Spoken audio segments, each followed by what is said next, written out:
Ricky Centurión, a ver si traemos un 9 que haga goles. Sí, ya es hora, ¿no? Hace rato que no hay uno, ¿no? Que haga goles. Mamita. Sí. Y bueno. Más vos que sos, intuyo que sos bastante joven. Yo por lo menos agarré la buena época de los 90. Ustedes. No, claro, yo soy del 98, así que sí, no. Hay épocas feas que agarré. Bueno, agarraste la época de Gareca, por lo menos. Bien. Agarró la época del robo a Huracán. Pobre Huracán. Epa. Pobre Huracán. Ayer veía, ¿vieron que subieron en Netflix una temporada más de fútbol de primera? Sí. Y termina justito con Capa puteando que devuelvan las pelotas. Qué imagen linda. Cagones de mierda, las famosas frases de Capa. Qué linda imagen, pobre Capa. ¿Vieron que ahora se estrena también la serie del presidente de la FIFA? Ah, mirá, esa no la había visto.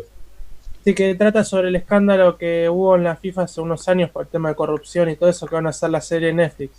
Que ya está filmada y terminada, así que ya solo queda que saquen la temporada. Y como es Netflix, supongo ¿cuál que... ¿Pero cuál es la que se había estrenado en Amazon? ¿Esa, la de la FIFA? No, esa es la serie. Y es una serie que, como es de Netflix, seguro que sacan toda la primera temporada completa en vez de por episodios. Bien. No, porque se habló una también de Amazon que había estrenado la de la FIFA. La de la corrupción de la FIFA. Uy, todavía, mirá, Leila, hay un hincha de Ferro. Yo pensé que no quedaba. ¿A dónde? Ahí apareció, mirá. Quedan todavía. Nunca te lo dije para no pelearnos. Vos sos una mentirosa. Vos sos de Boca, supuestamente. No me mientas a mí, Valeria. El más grande, Leila. El más grande. Ahora soy del barrio de Caballito. ¿No? Igual no sé qué es peor, la verdad. Había que encontrar un hincha de Ferro, ¿eh? ¿Cómo se agrandan los hinchas de Vélez? Es tremendo. Cuando son un par.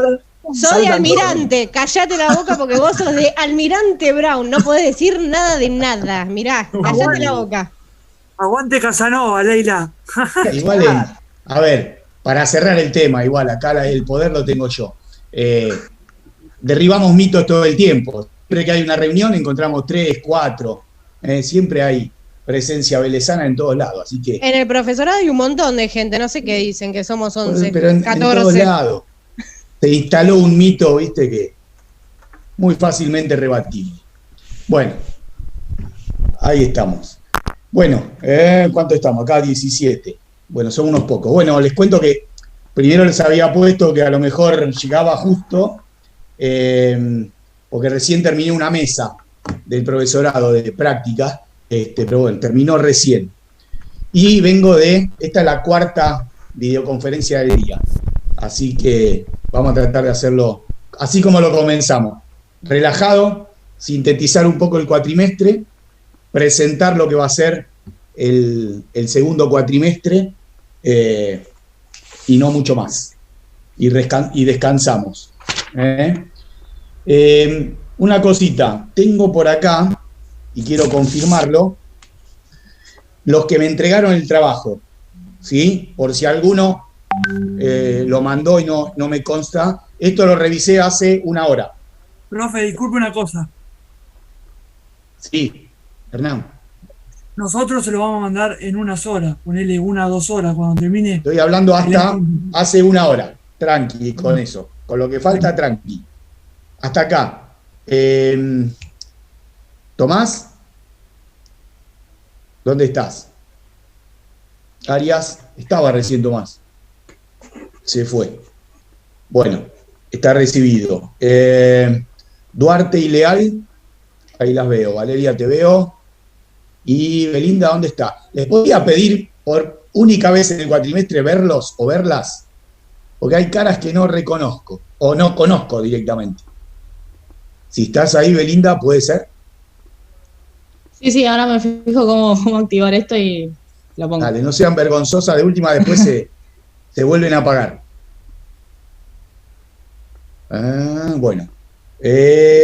Ariel, ¿está por ahí? Sí, lo hiciste junto con Santiago García. Sí, sí, así es. Bueno, sí, bien, Santiago todavía García. no está. Seijas la vi por ahí. Acá, Camila. Bien, lo hiciste con Fabiano. Sí, sí, sí. ¿Sí? Que no está conectada acá, ¿no? No, hoy no, profe. Pero bueno, ya la reconozco de clases anteriores. ¿Sabés si tuvo una hermanita que se recibió el año pasado en la 6? Sí, sí, sí. Fue alumna mía 2 años. Ah, bueno. Ya. Después le aviso así charlan sobre usted, a ver si después Dale. bien o mal. No, muy buena alumna. Anabela, si no me acuerdo. Sí, Anabel. Sí. Bien. Bueno, Alexis con Garrichón. Ahí están los dos. Bien. Villagra. No lo veo. Con Petraca, que sí lo veo. Sí, profe. ¿Sí? Bien, recibido. Franchi, que estabas ahí. Y Leila, no, Leila es Franchi. Y Monteiro. No está. No, Bueno. Mati no se puede conectar. Listo, bueno, recibido el trabajo. Leandro Cid y... No, Cid. Para la minuta no. El tuyo lo recibí, vos lo hiciste solo. Para la minuta. Sí, profe, sí. ¿Sí? Bien. Sí. Cid lo hizo con Montenegro. ¿Está alguno? No veo a ninguno. Bien. Gueno lo hizo con Facundo Mota. Sí, profe, creo que ese no está. Bueno. Pero sí, lo hicimos nosotros dos juntos. Fenómeno. Agustín Fernández, ¿estás por ahí? Ahí tu nombre lo veo.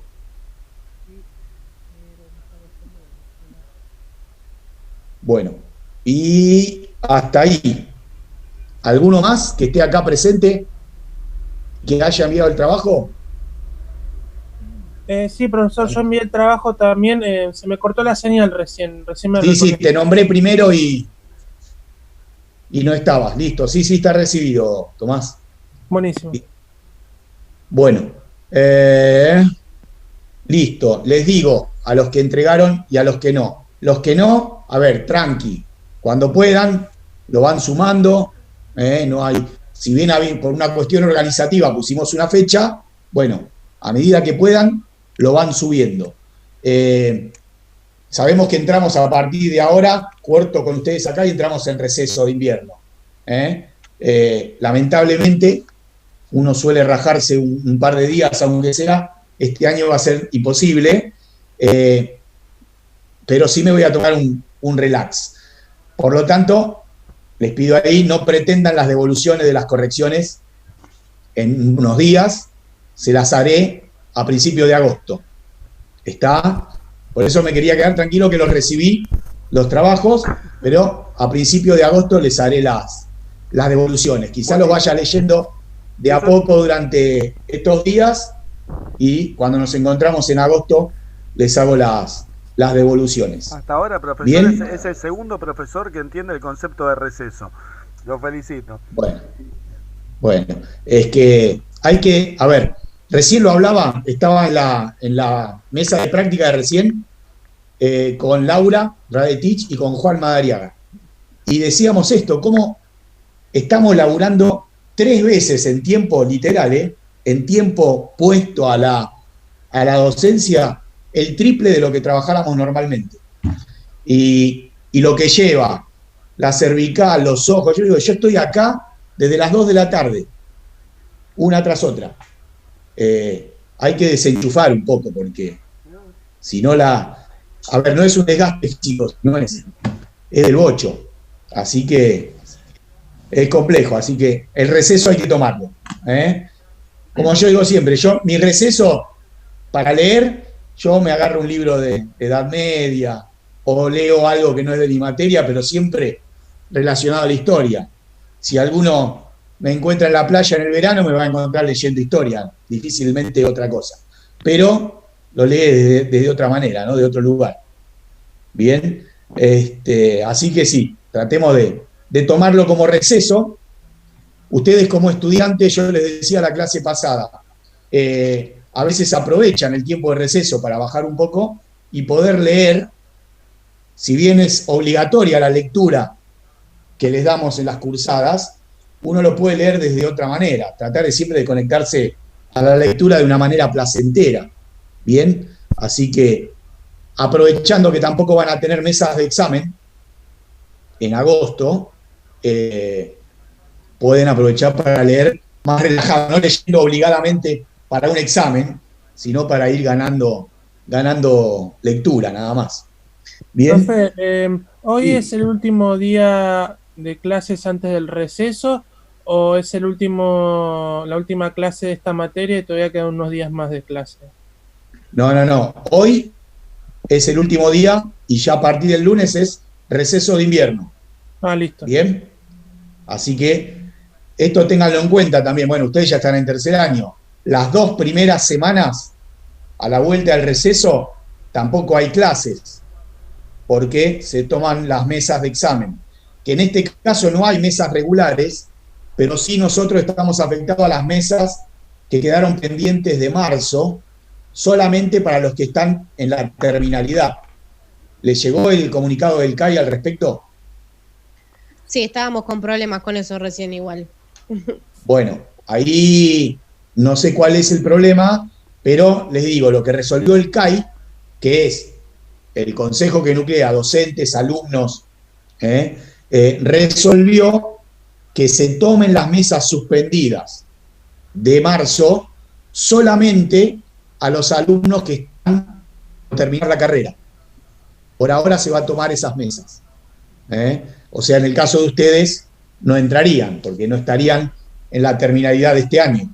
Ah, si sí, alguno sí. le quedó pendiente. Sí, el comunicado del CAI de que solo los estudiantes que terminaron de cursar toda la carrera y tienen alguna materia que les frena el poder recibirse, a Exacto. ellos les dejan realizar los finales, pero a los que debemos finales de febrero, marzo, ya directamente se pasa a Claro, que diciembre. son de primero, de segundo o hasta de tercero, no entrarían en esa resolución.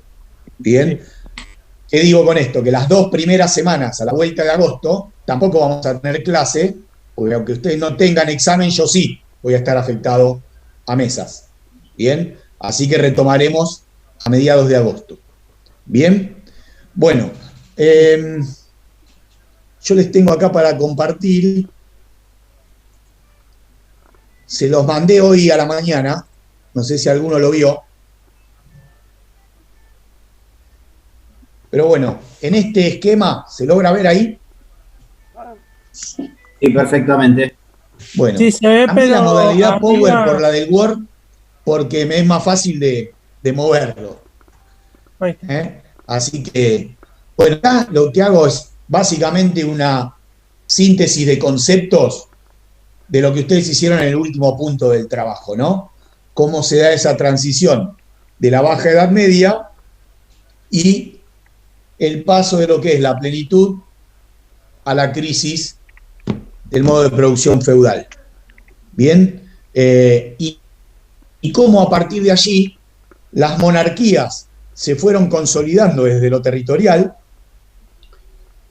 en lo que vamos a empezar a ver ahora, que es la génesis del Estado moderno. Bien, cuando hablamos de Estado en el concepto actual, ¿de qué hablamos? Ahí les pregunto, ¿de qué hablamos cuando hablamos de Estado hoy, ¿sí? 2021?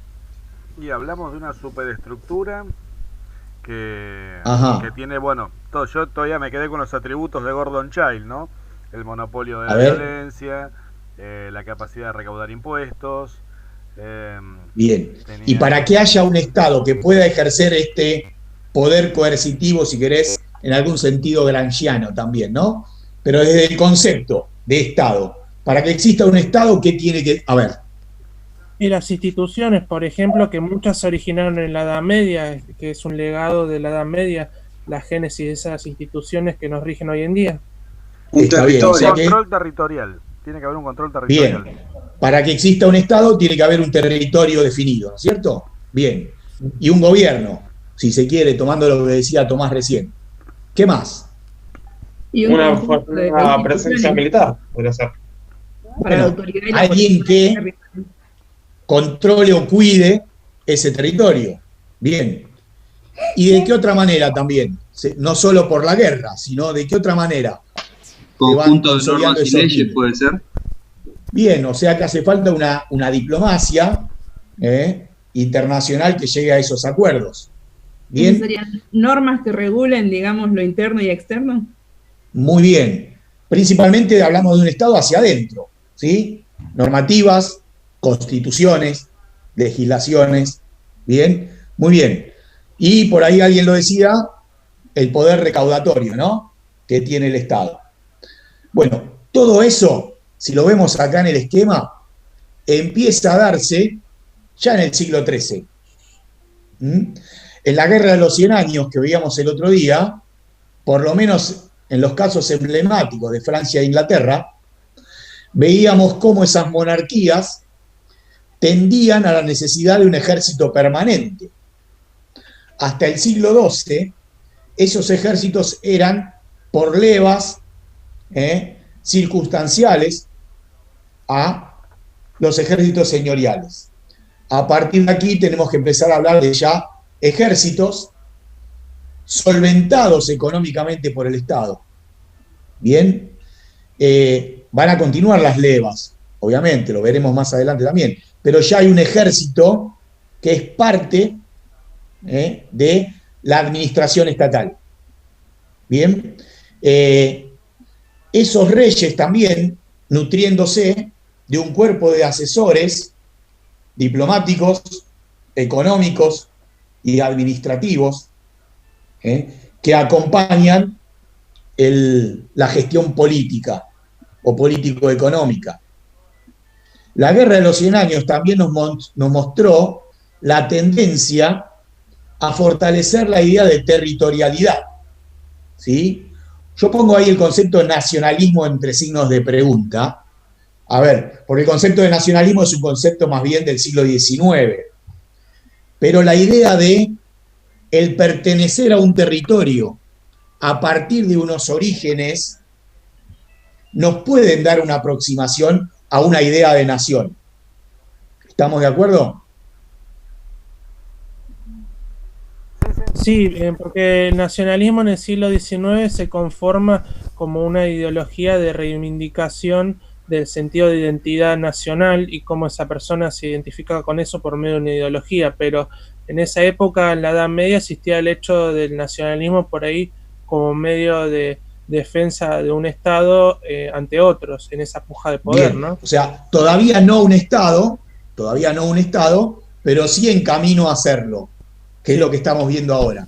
Entonces, esa idea de defender un territorio fue tiñendo de un sentimiento que podríamos aproximar a la idea de nación, desde la raigambre cultural, ya entendemos por cultura lo religioso, lo tradicional, ¿bien? Y como la diplomacia y el acuerdismo, algo que no es nuevo para el siglo XIII-XIV, sino que esas alianzas matrimoniales eran producto de cierta diplomacia, pero que también, si bien hay una concepción moderna, tienen que ver con una raigambre feudal de vínculos nobiliarios, ¿no? De nobleza. Entonces, ahí es cuando algunos de los autores que ustedes tienen ahí para leer van a empezar a hablar de una transición entre lo feudal y lo moderno. Bien, ahora vamos a ir al concepto de moderno. Bueno, todo eso que ya teníamos presente en el siglo XIII empieza a tambalear y algunas cosas a consolidarse, como por ejemplo el Estado, producto de la crisis del siglo XIV. Bien, donde el dominio feudal de pequeño territorio y de poder concentrado en un señor que ejercía el poder de hecho por su propia fuerza, empieza a decaer, producto de las guerras continuas, producto de la crisis agrícola, y las monarquías y esos estados en formación empiezan a acaparar feudos.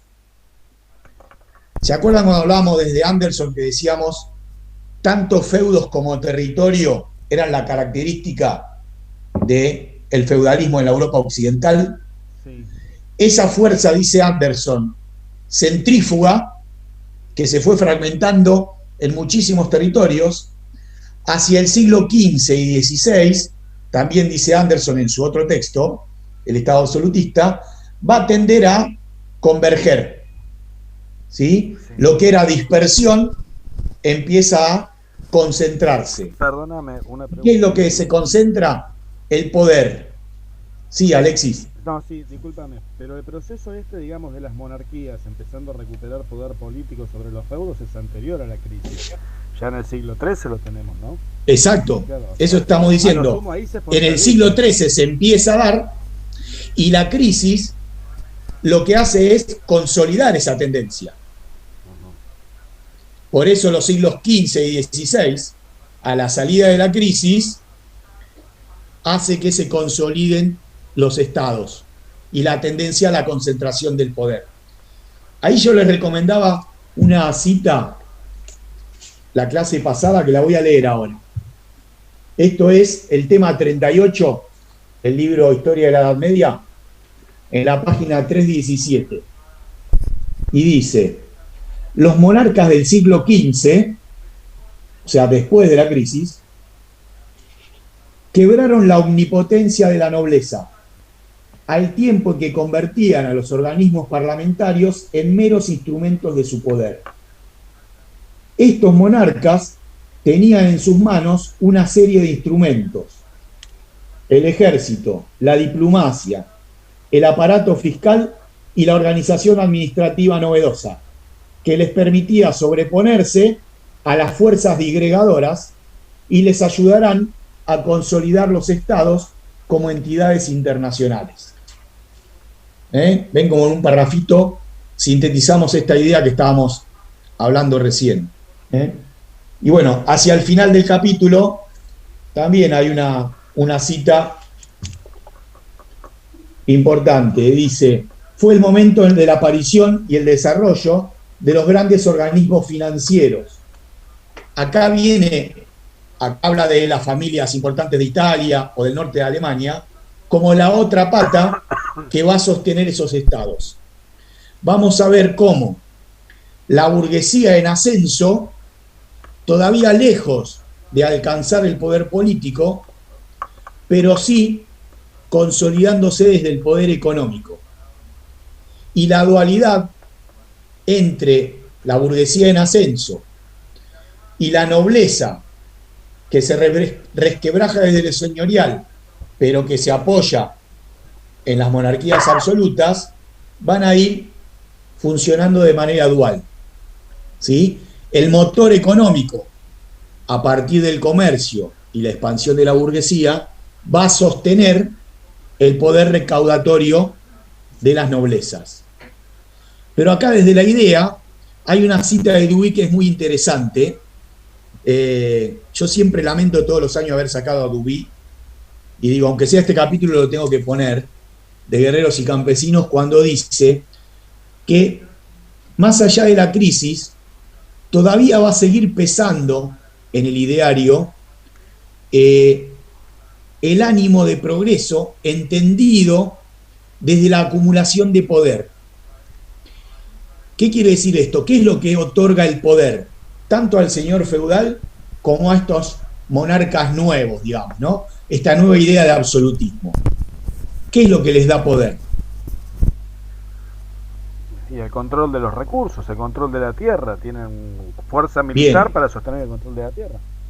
Todavía es importante la acumulación de territorios, ¿sí? No entendido desde la acumulación de capitales en sentido moderno contemporáneo. Lo que van a buscar estas monarquías es acumular riquezas, pero de una manera ostentatoria, no desde el criterio del lucro o de la ganancia, o del capital que regenera capital, que va a ser más del siglo XVII y XVIII. ¿Se entiende esto? El acumular metálico, por ejemplo, lo que va a ser la corona española a partir de la conquista, otorga poder, pero poder entendido desde la acumulación.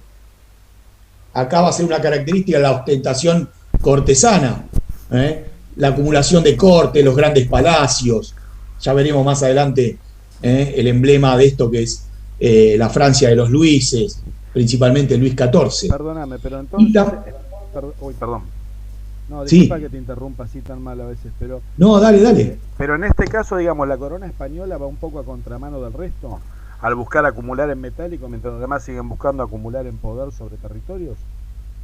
Bien, acá es importante lo que decís, y está muy bueno, porque nosotros vamos a acotar el análisis del absolutismo a las tres coronas que mencionamos: España, Francia e Inglaterra.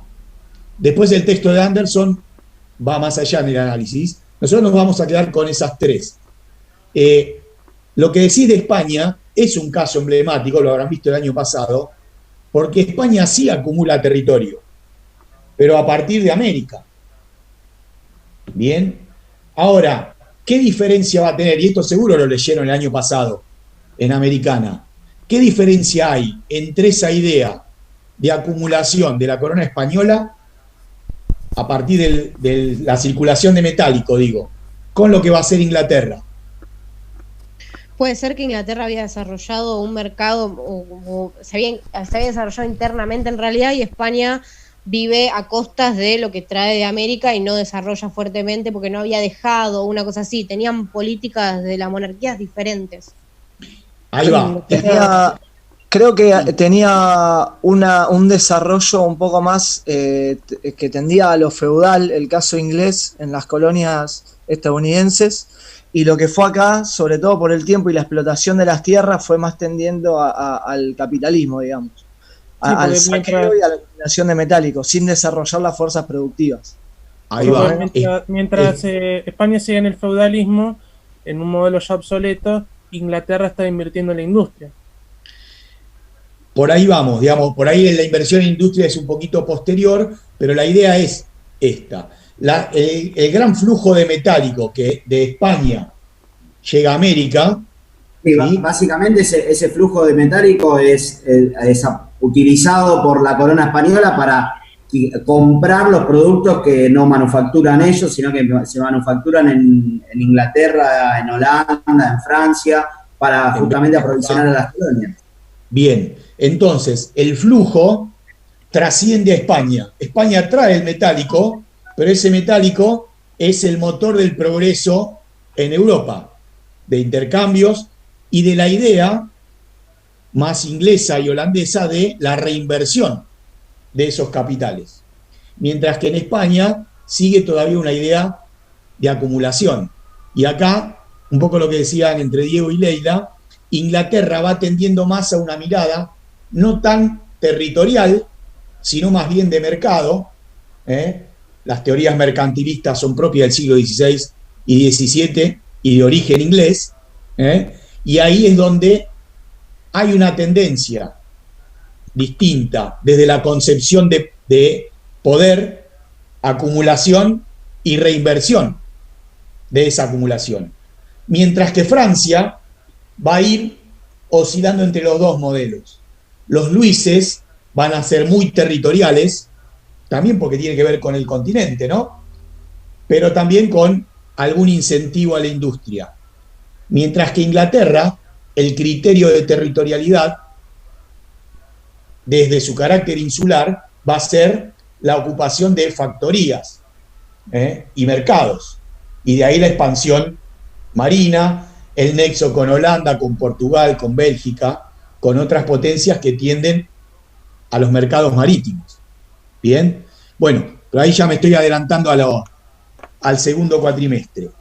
Bien, esta etapa de transición entre lo feudal y lo moderno también la tenemos que entender desde el crecimiento de la burguesía como actor social, algo que nosotros ya charlamos con Romero desde el siglo XI, XII, y desde esta dualidad entre campo y ciudad, ¿sí? Esa, que también lo trabaja Anderson desde la necesidad mutua del campo y la ciudad, y a partir de allí el burgo y el crecimiento de los centros comerciales, sean ferias o sean regiones portuarias, le va a ir dando característica diferente a lo que es la ciudad feudal tardía. Etapa, dice por ahí Vilar, una etapa feudo-burguesa, donde vamos a tener una dualidad y una juxtaposición entre el crecimiento de la burguesía y, como leía recién en la cita anterior, una burguesía que va a ir ganando lugar en los municipios, va a ir ganando lugar en los contactos con la nobleza, que también mencionamos, pero con mucha raigambre todavía a lo territorial, a lo feudal. Bien, esto es importante para entender el quiebre desde las ideas y desde lo conceptual que se da con la crisis del siglo XIV, que es lo que dejamos el otro día, ¿no? En la crisis tenemos que entenderla como desde las consecuencias a partir de la reducción drástica de la cantidad de población en Europa, producto de la peste y de las guerras. Eso derivó en la ya previa crisis económica de productividad, la caída del régimen señorial y el paso a una nueva conformación, donde las regiones que más van a sobrevivir, este es un mamarracho que sintetiza el tema 31 y 32, desde cómo las ciudades van a ir sobreviviendo, principalmente las ciudades más ligadas a el comercio marítimo. ¿Cuáles van a ser esas regiones? Las mismas que ya mencionamos en clases anteriores, la región del Báltico, donde la Hansa alemana, la Hansa es una unión de mercaderes del norte de Alemania, que va a manejar el comercio desde lo que sería hoy el norte de España hasta los puertos rusos, las ciudades italianas en el Mediterráneo, y como importante, la región castellana y la región portuguesa, o sea, la incorporación del Atlántico. ¿Se acuerdan que habíamos hablado que el nexo entre las ciudades comerciales del norte y las del sur eran las ferias interiores? Todo ese territorio va a ser el territorio más afectado por la peste y por las guerras. Por lo tanto, el circuito comercial se va a completar, a ver si tengo un mapa por acá, creo que sí, acá. Bien, hablamos de esta región norte y de esta región de las ciudades italianas. Se va a completar esta región, ¿sí?, integrando el comercio del norte y del sur por el Atlántico, y también con una mirada del Atlántico hacia lo que va a ser en el siglo XV las exploraciones atlánticas por el sur de África y luego hacia buscando las rutas asiáticas y el encuentro de América. Bien, ¿se visualiza bien el mapa ahí? Sí, perfecto. Sí, se ve bien. Porque me interesa acá que lo vean desde lo geopolítico. Este es un mapa de un manual de secundaria, simple y sencillo. Pero para que veamos lo que decíamos recién. Francia, territorialmente consolidada después de la Guerra de los 100 años. Si bien la región borgoñesa de acá, acá no está identificada, va a tener cierta autonomía del rey de Francia, desde París, podemos hablar de una Francia territorialmente consolidada, casi en los límites que la conocemos actualmente. ¿Qué le faltaría? Esta región, que luego se incorporó en disputas con Alemania, o esta región en disputas con Italia. Inglaterra, también muy similar a lo que conocemos actualmente,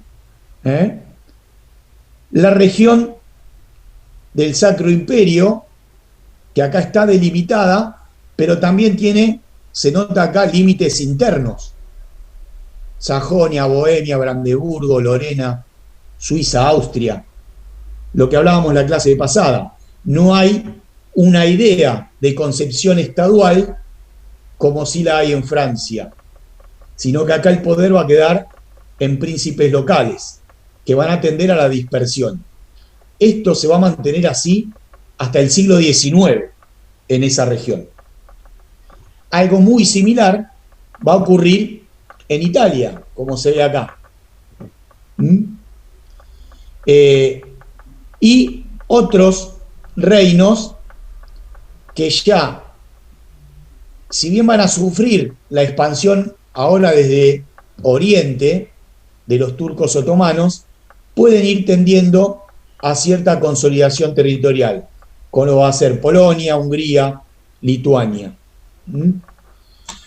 Y el caso que nos va a involucrar de cerca, en el siglo XV y XVI, que va a ser también la tendencia a la centralización de la unificación de los reinos ibéricos.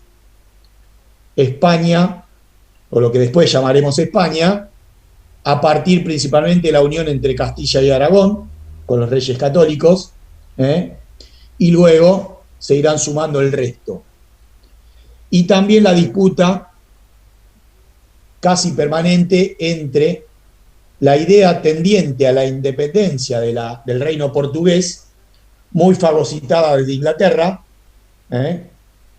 que van a ir cambiando entre unificación e independencia junto con Castilla y Aragón. Vamos a ver momentos donde Castilla y Aragón absorben al reino de Portugal y otros donde tienden a la dispersión hasta consolidar su autonomía. Y acá decimos, esto también, adelantándonos en tiempo, pero tiene que ver con el comercio de la época. ¿Por qué a Inglaterra le interesa esta independencia? En principio porque tiene un frente hacia el Atlántico enorme. Además lo tenés montado prácticamente sobre el territorio castellano, un paso de África. No sé. Exactamente. Y eso lo podemos llevar hasta el siglo XIX, no sé si ya lo están viendo con Matías, como esto también nos involucra de cerca a lo que van a ser después las invasiones inglesas,